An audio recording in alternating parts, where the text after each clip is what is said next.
Pozdrav svima! Dobrodošli u novi video Znanijum.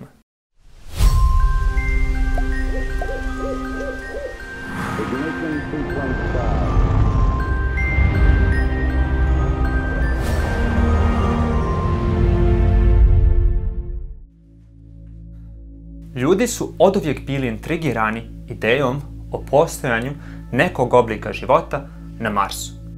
Putovanje na Mars je prvi film koji se bavi ovom tematikom, a nastao je davne 1918. godine. Centralnu ulogu u ovom filmu igra grupa istraživača sa planete Zemlje koja putuje svemirskim brodom do Marsa, gdje, na veliko iznenađenje, pronalazi mirnu, pacifističku civilizaciju. Danas, poslije više od 100 godina od ovog filma, mi definitivno znamo da na Marsu ne postoji nikakva civilizacija. Dugi niz godina, jedna od najvjerovatnijih mogućnosti za pronalazak života u našem solarnom sistemu je zaista bio Mars. Mars je 4. planeta po udaljenosti od Sunca i spada u kategoriju terestrijskih planeta, zajedno sa Merkurom, Venerom i Zemljom. Mars se nalazi na samoj ivici naseljive zone. Za planetu naseljiva zona je udaljenost od zvijezde, u našem slučaju Sunca, na kojoj voda može biti u tečnom stanju. Međutim, što smo više prikupljali informacije o Marsu, sve je postajalo jasnije da na njemu nećemo naći napredni i inteligentni oblik života.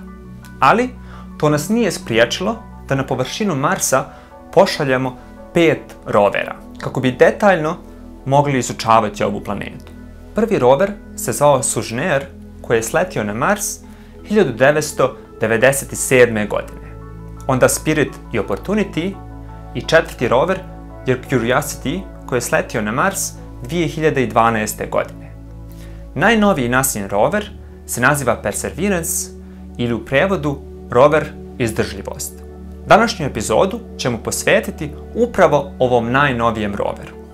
Perseverance je sletio na dio Marsa koji se naziva jezero Krater 18. februara ove godine. Ovaj krater je otkriven u 2007. godini i dobije naziv po malom bosansko-hercegovačkom mjestu koje se naziva Jezero.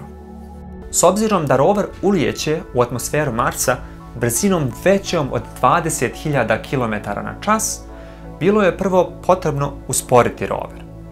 Jednim dijelom to će učiniti atmosferski otpor, međutim, to neće biti dovoljno. Kako bi se rover dodatno usporio, naučnici su dizajnirali veliki padobran koji će usporiti rover na oko 3 km/h.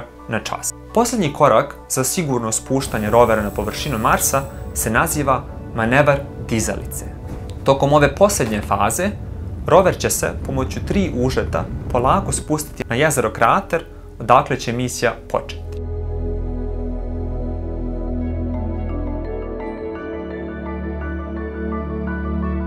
Glavna misija Perseverance rovera je fokusirana na astrobiologiju.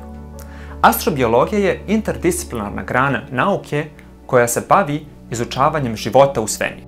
Perseverance će izučavati potencijalne ostatke mikrobiološkog života na Marsu. Ideja je da rover prikupi uzorke stijena i zemljišta sa Marsa,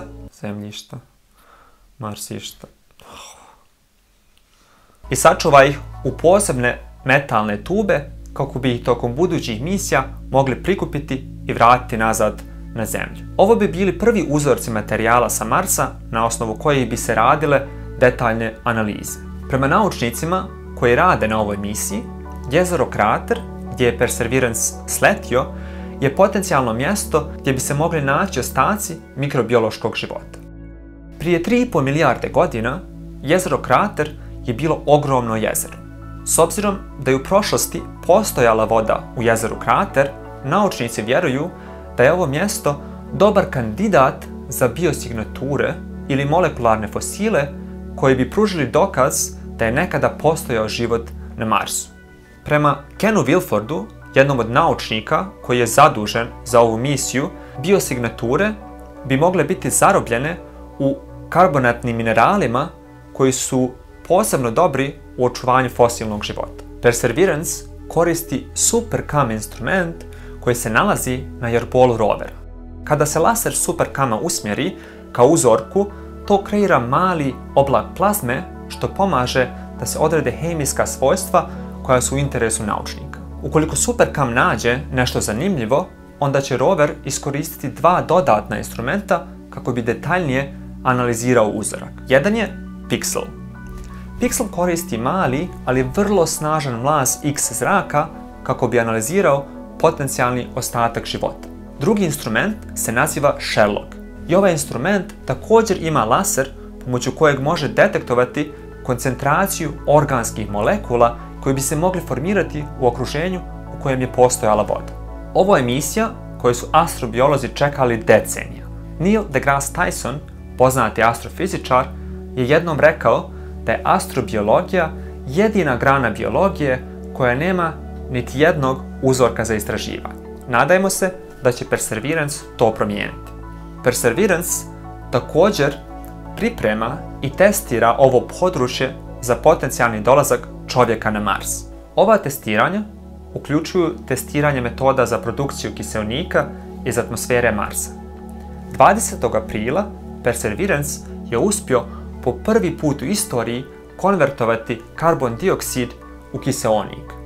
Ovaj kiseonik se u budućnosti može koristiti za disanje kod astronauta, ali i olakšati raketni pogon za povratak sa Marsa na Zemlju. Perseverance sa sobom nosi prvi helikopter koji će letjeti na Marsu. Ovaj helikopter se naziva Ingenuity i prvi testni let je odradio 19. aprila. Tom letu se podigao na visinu od 3 metra, zadržao se kratko i vratio se nazad na površinu Marsa. Misija je u potpunosti eksperimentalna i namijenjena je testiranju letova u uslovima atmosfere sa niskom gustinom. Helikopter Ingenuity bi trebao pomoći da bolje razumijemo šta je potrebno za adekvatan let na Marsu. Ovo će omogućiti kretanje budućih letjelica koje će moći izučavati teren Marsa i većom brzinom prenositi teret sa jednog dijela Marsa na drugi. To bi bilo sve za današnji video. Hvala vam puno na pažnji. Ne zaboravite da se pretplatite na ovaj kanal. Također, ukoliko želite postati Patreon i podržati kanal malim mjesečnim donacijama, link je u opisu. Vidimo se uskoro.